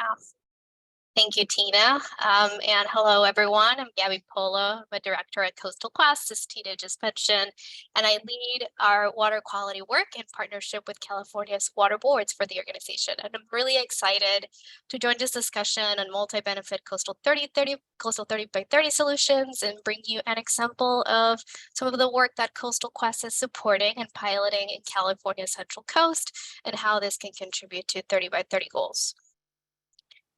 So first, I wanted to provide some insight into how this work came to be. In 2020, Coastal Quest conducted this landscape assessment to identify some of the current and future on-the-ground opportunities and needs that could help restore, improve, and protect the water quality and the environments in California's coastal waters and marine ecosystems. And this assessment revealed opportunities for partnership with California's water boards to create a statewide coastal water quality initiative that would identify some emerging threats to coastal water quality, pilot projects to test out some solutions, and also build a blueprint for scale in other geographies.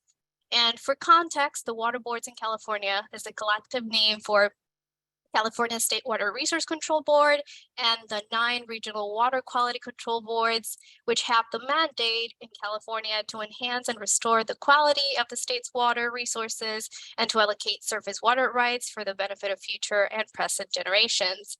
And as Coastal Quest explore which opportunities to pursue, the design and implementation of pilot projects to test approaches focused on state water quality protection areas rose as a priority, especially as in 2020, California committed to protecting 30% of its coastal waters and lands by 2030. So the water boards can nominate and designate state water quality protection areas in California to prevent the undesirable alteration of natural water quality in areas of the ocean that support unique marine life. So in 2022, we were able to receive some settlement funds as well as some private dollars to formally launch this effort. But before jumping into the pilot that we are advancing, I wanted to share a little bit more about water quality protection areas. There's 2 types of water quality protection areas in the state, and these include general protection areas and areas of special biological significance, or ASBSs for short. So California currently has a network of 34 ASBSs that support unique and high value aquatic life and important coastal and marine habitats. So the State Water Resource Control Board established this network back in 1974 to help protect and maintain natural water quality within some of the most pristine and biologically unique sections of the California coast. And ASBS support an unusual variety of marine life and also feature unique geology that contributes to the rich biodiversity. They also serve as building blocks for cleaning and maintaining ocean water quality, acting not only as sanctuaries for wildlife and species, but also as popular destinations for divers, fishers, whale watchers, and nature lovers. And it's important to note that to maintain this level of water quality that's high enough to protect the valuable and fragile species within ASBSs, the State Water Resource Control Board prohibits any wastewater discharges into these areas. So when managed and enforced properly, water quality protection areas like ASBSs can bring multiple benefits for people, nature, and climate. And in California, a state where over 26 million people live within an hour's drive of the coast and where more than 10 billion is spent annually on beach recreation, water quality is essential to the health of coastal waters, of our beaches, and our people. So maintaining clean ocean waters through ASBS provides, for instance, high quality environments for marine species so they can reproduce and flourish, and this helps maintain healthy fisheries, which then benefits fishers and seafood consumers. Also by supporting healthy marine habitats and organisms from large marine mammals to kelp forests and rocky reefs, ASBSs are also contributing to climate resilience as these ecosystems can sequester carbon and protect our coast against climate hazards.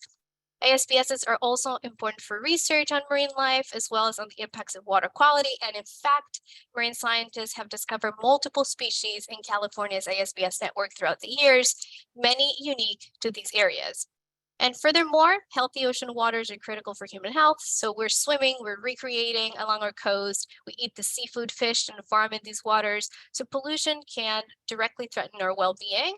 And finally, there's the economic benefits that this brings us. By supporting healthy oceans and coast, ASBSs really help underpin a $1 billion coastal economy in the state of California. But despite their multiple benefits, no new water quality protection areas like ASBSs have been established since 1974.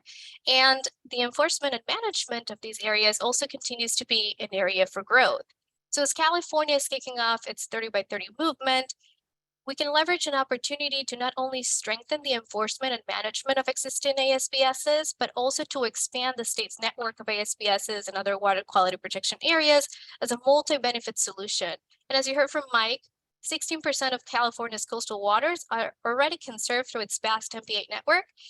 Therefore, exploring these alternative management measures beyond MPAs that can contribute to supporting marine biodiversity and 30 by 30 is a strategy that needs to be pursued. And as you heard also when Mike spoke, it's something that California is currently exploring. So recognizing this opportunity, Coastal Quest, in partnership with the State Water Resource Control Board and the Central Coast Regional Water Board, is piloting an effort in the Central Coast to enhance and protect coastal water quality and bolster 30 by 30 efforts by identifying some of the needs, barriers, and opportunities to create new water quality protection areas and strengthen their management and their enforcement. So the first step in this pilot has been consolidating information to enable data-driven decision-making and management of current and future ASBSs and state water quality protection areas. And Coastal Quest is collaborative collating data on water quality, discharges, biodiversity, the location of MPAs, marine managed areas, and of course ASBSs, among other data points, to build a mapping tool and a geodatabase to help the water boards identify management and enforcement needs, as well as potential sites for new water quality protection areas. And while the tool that we're building for the pilot focuses on the Central Coast and is meant to be for the water board's use, Coastal Quest is currently scoping its expansion statewide, and we're exploring interest in building an interactive public-facing version of this mapping tool. In parallel, we are also working with the water boards to understand some of the needs and opportunities to expand the network of water quality protection areas, again, to improve their management, compliance, enforcement. And as a first step, we've reviewed the ASBS nomination guidelines outlined in the Water Board's Ocean Plan for California, and we drafted a memo with recommendations on how to improve their clarity and identified a need to develop additional guidance on what makes a strong nomination and a strong case for stakeholders who might be interested in advancing nominations other than the Water Board. And finally, Coastal Quest and the Water Board are beginning outreach to identify opportunities and priorities from local communities to pilot water quality protected areas and supporting new nominations in the Central Coast. So here's a sneak peek of the mapping tool that we're building, which brings the most up-to-date and comprehensive data into one place and georeferences unique data points along the coast that may have not all been mapped before, or if they're mapped, they're all in different sources, all in different places and documents. So these data points are including waste and storm water discharge locations, for instance, permitted ocean outfalls, ocean intakes, and water quality data. And then when you combine that with more traditionally available data on the location of ASBSs and NPAs, marine sanctuaries, and also biodiversity hotspots and habitat data, these mapped data really collectively become a powerful tool to inform the Water Board's decision making and help identify siting opportunities for new water quality protection areas. So Coastal Quest is looking forward to continuing advancing this pilot and is actually looking for funding to replicate this in other coastal areas of California. And we believe that tools like water quality protection areas are an important part of the 30 by 30 puzzle, and that they can serve as collaborative, locally done efforts that bring multiple benefits, from strengthening the economy to tackling climate change and safeguarding human health, which are all key aims, as you've heard, of the 30 by 30 and the America the Beautiful initiatives. And I hope this presentation also has given you an idea of how work in water quality, which may not be the first thing that comes to mind when you think of 30 by 30, is actually critical to achieving those goals.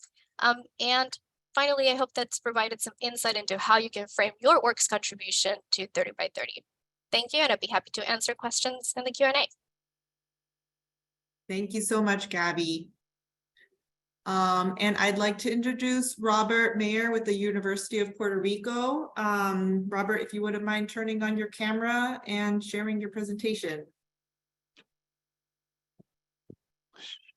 Sure. Thank you very much for this opportunity. It's going to be a pleasure talking about the work that we do here in Puerto Rico towards contributing towards the 30 by 30 goal. Can you see my full screen there? Yep, we can see it. Thank you. Okay, I'm a professor, a full professor at the University of Puerto Rico at Aguadilla, which is one of the 11 campuses of the public system here in Puerto Rico. And I'm going to be focusing on some on-the-ground work, a lot of on-the-ground work that we do, strengthening the resilience of communities on the main island of the archipelago of Puerto Rico. And we do this by implementing nature-based techniques in order to advance the ecological restoration of coastal ecosystems.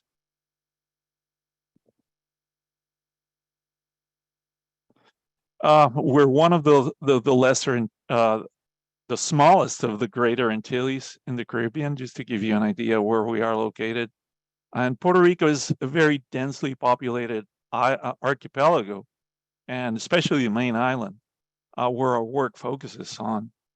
We have high population density and very concentrated development, especially along the coast. We're losing important habitats at a very alarming rate. And one of the factors has been our luck with hurricanes in the last few years. We've been impacted by monster storms like Hurricane Maria on the screen there, and we're still recovering from that. Most of our coastal ecosystems were degraded by these storms. A lot of our basin mangroves have stalled recovery and have not been restored yet. The dunes along the North Coast also suffered a beating. The dunes already had many threats, most of them anthropogenic, like ATVs, sand extraction in the past, invasive species like the iguana, and also small-scale sand extraction that still happens to this day. We have a series of random beach accesses on our primary dune along the north coast, where we have most of our dune systems. And these are very problematic because they're inlets for storm surge and storm waves, and creating a lot of flooding on the other side of the dune. So the dunes on the north coast of the island are in a very fragile state. And these have increased the vulnerability of our coastal communities to extreme weather and other effects of climate change. And we know it's not going to get any better. So we're trying to buy time and reinforce that primary line of dunes. We have a really good team composed of full-time employees, most of which have been our students on our campus. And we also have a full staff of work study and hourly student workers, as well as community volunteers to do the work that we're doing. We're basically using nature-based techniques such as the installation of boardwalks, just to take people away from the vegetated areas. Boardwalks were not present on our coast until we started this work with NIFWIF funding back in 2019. We have installed several boardwalks of different lengths along the north coast, especially on breaches like this one on the main dune line. And we're combining that with the installation of what we call biomimicry matrices, which allow us to trap sand transported sand. And we have a lot of that here on the north coast. And planting. We have many volunteers coming from all over the island and also from the mainland and also from Europe. We've had a few groups from Italy and from the UK in the last few years.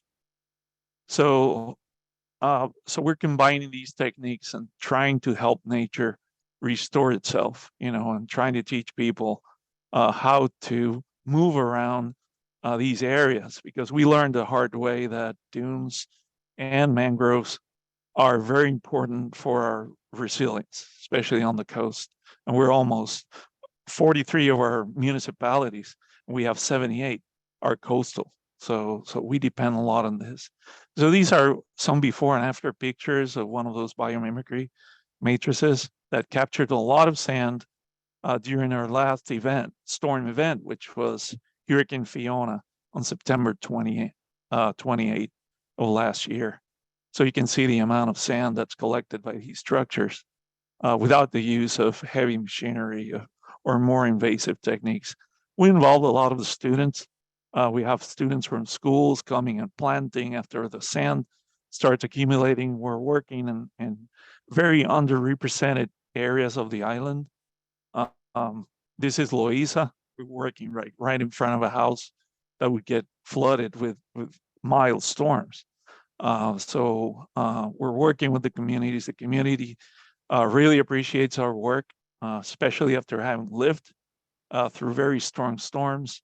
Here's a group of students from Suffolk University in Boston some years ago, working on the restoration of a dune that looks like this in it's called the Finca Noya Nature Reserve. It's right in the center of the North Coast. We also have an environmental education component in collaboration with the Earth Partnership program of the University of Wisconsin in Madison. We train teachers, we train community leaders on the importance of ecological restoration, and we give them training and involve them in our on-the-ground work. We use our students, our undergrads, as education resources. This is Alvin. He's doing his master's, but he used to be a very good environmental educator. We're involved in mangrove restoration as well. We're restoring 4 mangroves with a grant from NIFWIF, from the Coastal Resilience Program. These are basin mangroves that have stalled recovery, and we're trying to restore them back on a track to their historical trajectory to full recovery. And we would like to thank NIFWIF for the funding. If it wasn't for these, the last 3 grants that we have not done what we have done, protecting some communities and also habitats along the North Coast. We have many more sites to restore, so we're constantly writing grants and submitting grants to attract funding for this effort. Thank you very much for your attention, and I'll be happy to answer any questions. Thanks. Thank you so much, Robert. And if you wouldn't mind keeping your camera on, and I'll ask the other presenters to also turn their cameras on to join us for the Q&A portion. Thank you so much for your presentations, and I really enjoyed seeing all the volunteers and the students participating in your projects, Robert. So congratulations on that, and to the other panelists for your successes. I'm going to go ahead and start with a question, but our Q&A box is open. So if you have a question for one of the panelists, feel free to drop it in there. And to the panelists, you can, if you see something you want to answer, go ahead and do it in chat, or we'll address it in the larger panel as well. So my first question is for all of you. What advice do you have for someone starting to design and plan a multi-benefit coastal project? Do you have any lessons learned that you could share now that you wish you knew at the beginning? Would anyone like to go first? Doug is smiling. Doug, can I hand it to you? I was just smiling to see who was going to be the first one. I should have kept a poker face over that.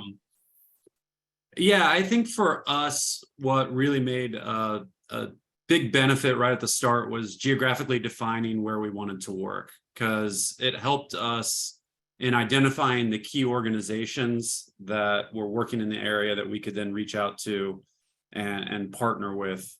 Had we gone for, so we ended up, I didn't mention it, working in just 3 bay or 3 months. I knew the dogs were going to start barking when I started speaking. We had 3 watersheds that we were focused on, and so it just made it much easier to identify who to work with.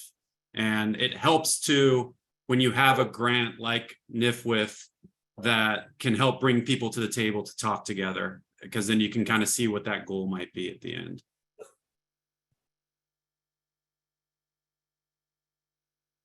Thanks, Doug. Anyone else would like to answer that question? Robert? I can go next. I think project planning is key and it's very important. One lesson that I've learned over the years is that things take more time than you think. And that's a very good lesson I've learned, probably the hard way. And always plan for a hurricane in this area and for a pandemic. You know, we had a reduction in the numbers of volunteers that really affected our projects. Also involve the communities and get their buy-in. Especially, we've had really good buy-in from most of the communities, except from some patches on the metro area. And these are very wealthy neighborhoods. So that was very challenging for us. And getting through to these people that you know, was very hard. And we definitely have to work on that. Thank you. Gabby and Mary, would you like to answer this question? Mary? Yeah, I could add something. I guess one thing we are sort of learning or wishing we did or incorporated into this proposal was to really build in enough money for each participant to be able to participate in like these larger project team meetings or system-wide, project-wide type of opportunities. So participating in work groups or other peer learning group, community of practice type things that we're planning on designing as part of this work.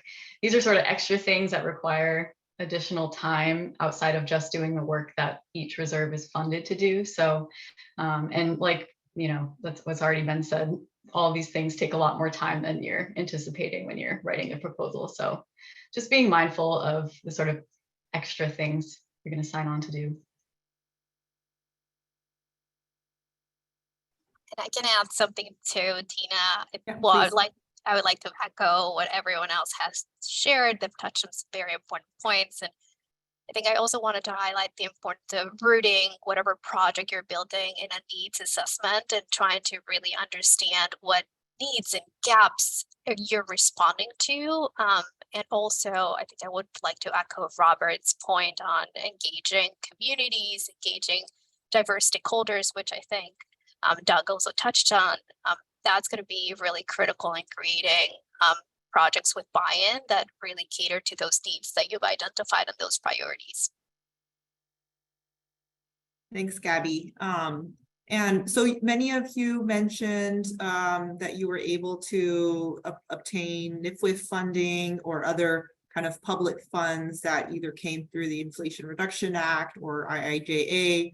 Can you speak about whether you engaged public agencies in the process of developing your projects? And if so, you know, what worked well? What is an approach that worked well?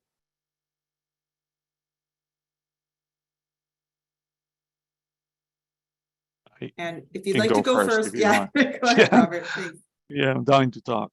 So yeah, we worked closely with the Puerto Rico Department of Natural and Environmental Resources, and that has not always been easy. Right now, we're on a really good, in a really good time in the 13 years that we've been existing in ecological restoration of our coast. And even though we have had no technical support or, advice from these agencies, at some point of this last 13 years, communication has been broken, and probably for political reasons. I don't know. And that was a very big hurdle for us. Just getting a permit when we had secured funds, and even though we had gotten a letter of support for the project, that took time and a lot of effort and frustration.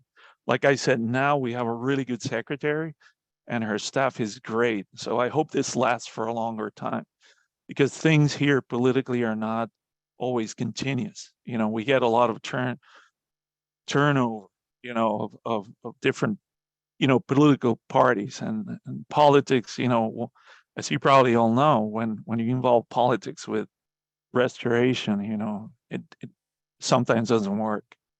So that's my experience right there. Thanks, Robert. Would anyone else like to answer this question? Mary, you go. Oh, I mean, I could just quickly add, as I said before, the reserve system is really this federal, state, or university partnership. So that partnership is built into the design of the system, which I think made it really, sort of easy for us in that sense. But that also makes it really helpful for getting technical expertise, like how I said, NOAA, Office for Coastal Management, will be doing a lot of the mapping and modeling work that can't be done in-house at individual reserves, since they don't always have the capacity. But reserves will also engage with other state partners or state divisions and communities and organizations through this stakeholder engagement process as part of this grant. But I guess I just wanted to emphasize that reserves have these long-standing relationships with these partners already and are also very experienced in collaborative learning and planning. So there's already this sort of existing collaborative nature to the work that's being done. So. Yeah, and I think, we don't have a designation in the same way as a NER, but we also brought in the state and federal partners very, very early in the process. And a lot of what we did was identify what they were trying to do as an agency and say, well, we can do this portion of it, so that they saw that there was value in partnering with us. And frankly, for us, it was to help shape for permitting. Like what Robert was saying, is that permitting can be the big hurdle a lot of times. And so by us kind of coming to the table with stuff to help them out in their mission, it really helped with them wanting to step forward and help us with the permitting. And then for like technical and funding and stuff like that, we kind of viewed the government as kind of anything we get from them is gravy. Like we didn't rely on them for anything substantive to our project that we didn't have to.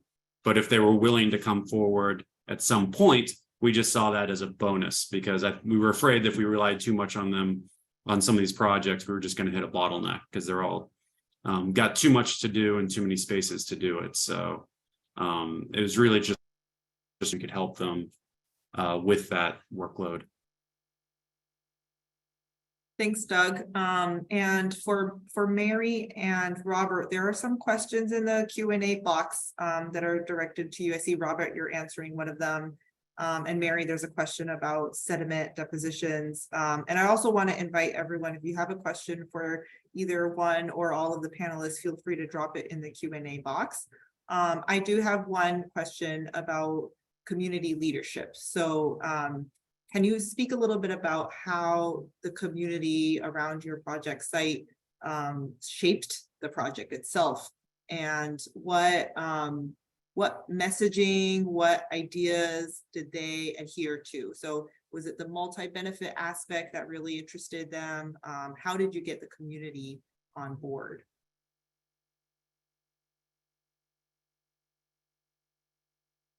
And maybe I'll point to Robert and Doug, because I know that both of you did a lot of community engagement and still do. So Robert, go ahead. Yeah, well, we have a very heterogeneous North Coast landscapes as well as socially speaking. But one of the projects that I'm more fond of is the Loíza project.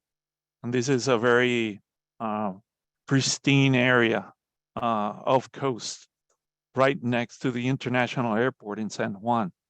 And it's populated, it's mostly African Puerto Ricans or African Americans, descendants of freed slaves that live in that area. They have their own culture. It's a very rich area, but it's also very underrepresented. And they suffered a lot right after the storm, right after Maria in 2017. And some small populations were isolated for weeks because of the flooding. And it was one of the last places where, recovery arrived, which was very slow for the whole island, but slower in that area. And there are areas still that look like Maria hit us yesterday along that coast. A lot of erosion, and people were really scared. We used to talk to the teachers and give talks there, but the message was clear after we were hit by the storm. Everybody changed. We all have PTSD. Most of us do. Every time we hear the wind howling, even if it's like 20 miles an hour, it just brings back memories that give you chills. And people all of a sudden started supporting our work like they had never supported it before, just by that experience. And we've taken advantage of it because our message is so clear, and people respect the structures that we install. Even like flimsy little signs, they don't even touch, because they know it's going to protect them when the big storm comes. And the clock is ticking. We don't know if we're going to get a big one this season. So we're really getting through to the communities a lot better after the storms.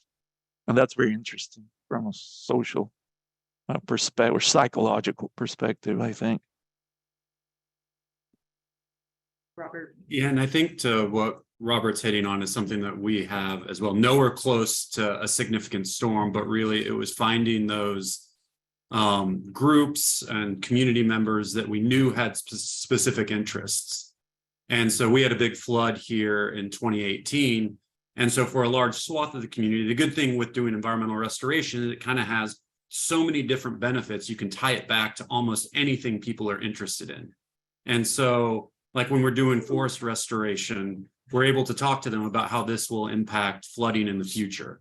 And because of the floods of 2018, they were very supportive of that. And we did that with basically every group, was finding what their interest was and showing how this larger group of organizations working together were all doing things that would ultimately benefit whatever that interest was, whether it was a concern for flooding to wanting to have more fish for fishing. And so that really helped us, I think, make inroads with the communities from, basically throughout, people who are just visiting to people who live there for generations. Thank you, Doug. What an interesting conversation. Thank you all so much to our panelists. We are unfortunately out of time. 2 hours went very quickly, but thank you very much. And I'm just going to talk through some next steps. So this is the first of 3 webinars. On Friday, we're going to hear from NOAA and the California State Coastal Conservancy and the San Diego Foundation and Mar Isla Foundation about funding priorities in Coastal 30 by 30. And next Monday, we'll hear more case studies from coastal leaders on their experiences and journeys formulating these multi-benefit coastal projects, and also have an opportunity to engage in discussion with them. So a link to register is on our website and it's in the chat. And, the other thing that Coastal Quest has been working on is putting together, every time we hear about a coastal funding opportunity, we'll put it in a Google Doc. And we have a Coastal 30 by 30 funding opportunities list that you're more than welcome to use, visit, or if you know of something that you don't see in there, let us know and we'll add it. So we'll also send that link to the Google Doc in the chat. This session is being recorded. And we'll share the recording and notes both on our website, but also through email to everyone who has registered at the end of the webinar session. The other thing that we're going to send to you is an evaluation, and please do fill that evaluation out. And that's going to come also at the end of the webinar series. Other than that, I want to thank you all for joining us, and also thank you very much to our speakers for sharing their experience and their insights with us today. If you have any questions, our email address is info@coastalquest.org, and hope to see you on Friday or next Monday. Thank you so much.